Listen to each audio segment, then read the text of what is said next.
Kate, I'm going to read you Dr. Seuss's Sleep book. But this book is to be read in bed. The news just came in from the county of Keck that a very small bug by the name of Van Vleck is yawning so wide you can look down his neck. This may not seem very important, I know, but it is so I'm bothering to tell you so. A yawn is quite catching, you see. Like a cough, it takes one yawn to start other yawns off. Now the news has come in that some friends of Van Vleck's are yawning so wide you can look down their necks. At this moment, right now, under 7 more noses, great yawns are in blossom. They're blooming like noses. The yawn of that one little bug is still spreading according to latest reports. It is heading across the wide fields, through the sleepy night air, across the whole country toward every which where. And people are gradually starting to say, I feel rather drowsy. I've had quite a day. Creatures are starting to think about rest. 2 biffer-bomb birds are now building their nest. They do it each night, and quite often I wonder how they do this big job without making a blunder. But that is their problem, not yours, and not mine. The point is, they're going to bed, and that's fine.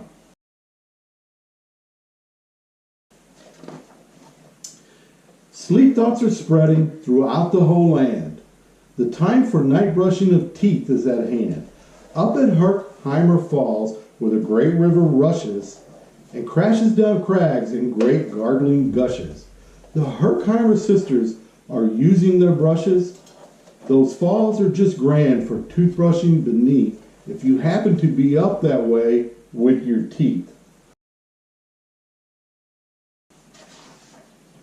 The news just came in from the castle of Krupp that the lights are all out and the drawbridge is up.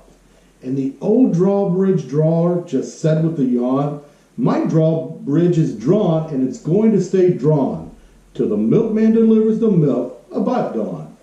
I'm going to bed now, so nobody better come round with a special delivery letter.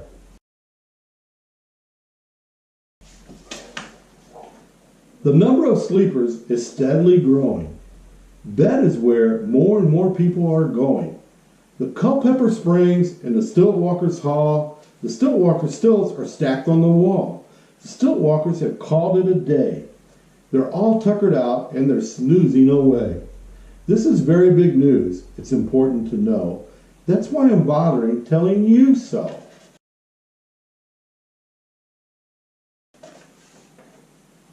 Way out in the west, in the town of Merced, the Hinklehorn Honking Club just went to bed. Every horn has been quietly hung on a hook for the night in its own private Hinklehorn nook.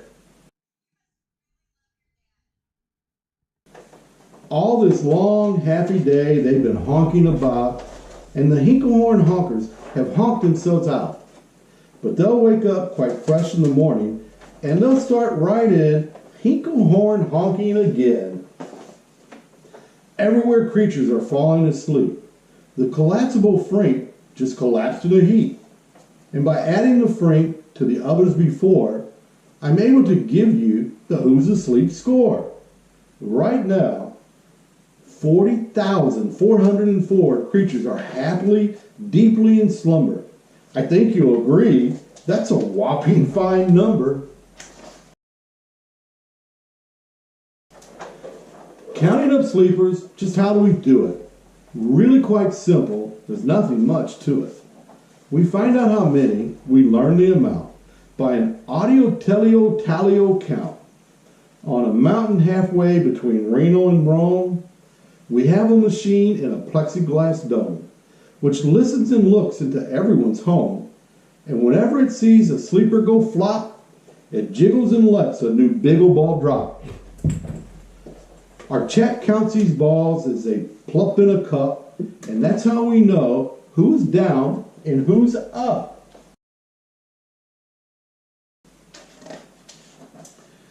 Do you walk in your sleep?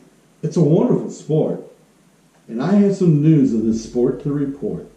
The world champion sleep talkers, Joe and Mo Redzoff, have just gone to sleep and they're talking their heads off. For 45 years, now each chattering brother has babbled and gabbled all night to the other. They've talked about laws and they've talked about gauze. They've talked about paws and they've talked about flaws. They talked quite a bit about old Santa Claus. And the reason I'm telling you this is because you should take up this sport. It's just fine for the jaws. Do you walk in your sleep? Well, I just had a report of some interesting news of this popular sport. Near Finnegan Fen, there's a sleepwalking group which not only walks, but it walks a la hoop. Every night they go miles. Why they walk to such length, they have to keep eating to keep up their strength. So every so often, one puts down his hoop, stops hooping and does some quick snooping for Snoop. That's why they're known as the Hoop, Snoop, Snoop, Soup Group. Sleepwalking too are the curious Crandalls, who sleepwalk on hills with assorted-sized candles. In spite of light burns from the hot dripping grease, the Crandalls wear candles because they walk far. And if they wake up, they want to see where they are. Now the news has arrived from the Valley of Vale that a Chippendale mutt has just bitten his tail, which he does every night before shutting his eyes. Such nipping sounds silly, but really it's wise. He has no alarm clock, so this is the way he makes sure he'll wake up at the right time of day. His tail is so long he won't feel any pain till the nip makes the trip and gets up to his brain. In exactly 8 hours, the Chippendale mutt will at last feel the bite and yell, "Ouch!" and wake up. A Mr. and Mrs. J. Carmel Crocs have just gone to bed near the town of Fort Knox. And they, by the way, had the finest of clocks. I'm not sure at all that I quite understand, but just how the things work with that one extra hand. But I do know this clock does one very slick trick. It doesn't tick-tock. How it goes is tock-tick. So with ticks in its tocker and tocks in its ticker, it saves lots of time and the sleepers sleep quicker.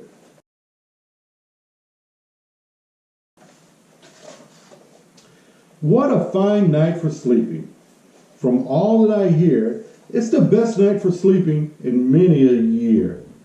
They're even asleep in the Zweiback Motel, and people don't usually sleep there too well. The beds are like rocks, and as everyone knows, the sheets are too short. They won't cover your toes. So if people are actually sleeping in there, it's a great night for sleeping. It must be the air. It's a great night for snores. I just had a report of some boys who are tops in this musical sport. The snortiest snorers in all our fair land are Snorter McPhail and his Snort Band. This band could snort Dixie and Old Swanee River, so loud it would make 40 elephants shiver. The loudest of all the boys is McPhail. He snores with his head in a 3-gallon pail. So they snore in a cave 20 miles out of town. If they snored closer in, they would snore the town down. Do you know who's asleep out in Funa Laguna? Two very nice Funa Laguna Baboona. We've added them into our Who's Asleep count, which has grown to a really amazing amount. Exactly 8,808,000 creatures are sleeping now. Isn't that great? A jet in his bed in the bed of a jet is the softest of the beds in the world, it is said. He makes it from pom-poms he grows on his head, on the softest of fluff, completely exhausted from growing the stuff. The news has come in from the district of Doff that 2 off are asleep and they're sleeping aloft. And how are they able to sleep off the ground? I tell you, I weighed one last week and I found that an off is so light he weighs -1 pound.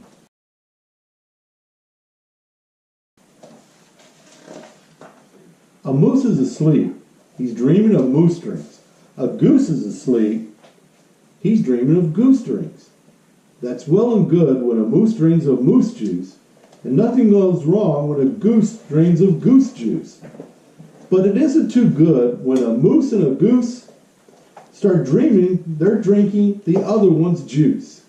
Moose juice, not goose juice, is juice for a moose. And goose juice, not moose juice, is juice for a goose. So when goose gets a mouthful of juices of mooses, and moose get a mouthful of juices of gooses, they always fall out of their beds screaming screams. So, I'm warning you, never drink in your dreams.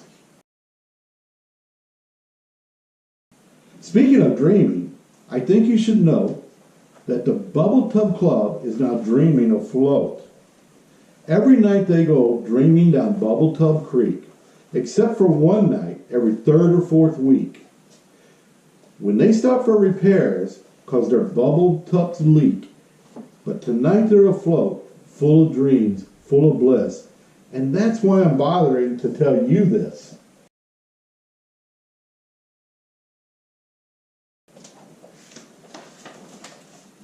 At the fork of a road in the vale of a abode, 5-foot weary salesmen have laid down their load.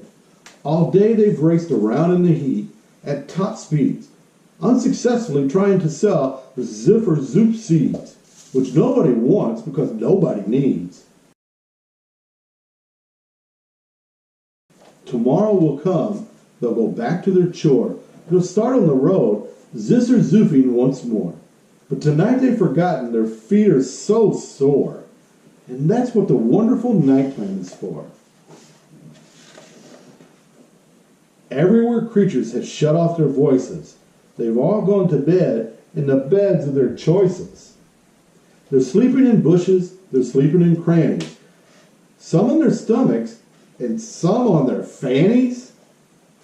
They're peacefully sleeping in comfortable holes. Some even on soft-tufted barbershop poles. The number of sleepers is now past the millions. The number of sleepers is now in the billions. They're sleeping on steps and on strings and on floors, in mailboxes, ships, in the keyholes of doors. Every worm on a fishhook is safe. For the night, every fish in the sea is too sleepy to bite. Every whale in the ocean has turned off his spout. Every light between here and Farfudo is out. And now, adding things up, we are way beyond billions. And whose asleep score is now up in the zillions.